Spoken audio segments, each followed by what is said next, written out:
Now the rivers, because of all that, obviously on the rise. In some spots in Macon, over 4 inches just at the airport yesterday. The Ocmulgee River well out of its banks in downtown Macon. That's where we find meteorologist Alex Forbes. And Alex, you have been all over the place today.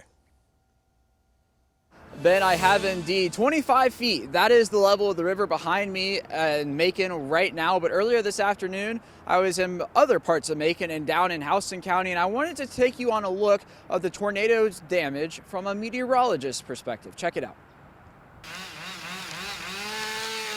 Nearly 48 hours after the initial round of severe weather, the damage left behind is still more than evident in spots around central Georgia.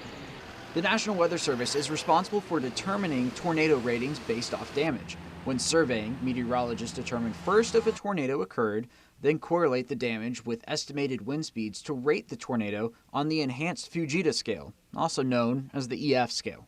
Now here in the Wimbish area in Macon-Bibb, National Weather Service survey teams are going to be looking at damage of all variety, a couple of which include the fallen trees, the structural damage you see behind me with the collapsed garage, and the snapped tree right up there that's indicative of a tornado.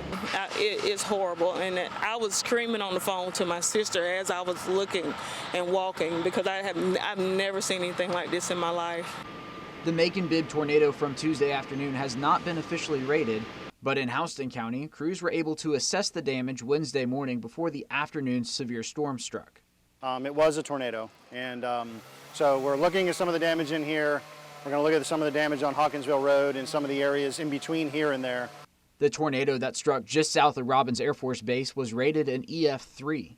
Now here in Houston County, National Weather Service officials conducted the survey yesterday and concluded that this collapsed transmission tower was one of 3 damage points that prompted this tornado's rating. Now once the tornado moved beyond the transmission tower, it made its way to this structure, which sustained some significant damage before moving on to the Statham's Landing neighborhood. An additional damage point was this guest house that was on the property, pushed entirely off its foundation.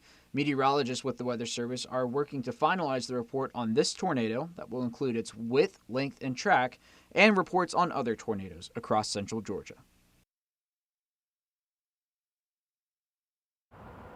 And Ben, the Talton family, whose property you saw in that video, wanted to emphasize how grateful they are for all the support they were feeling from the community with the help in the cleanup, and certainly are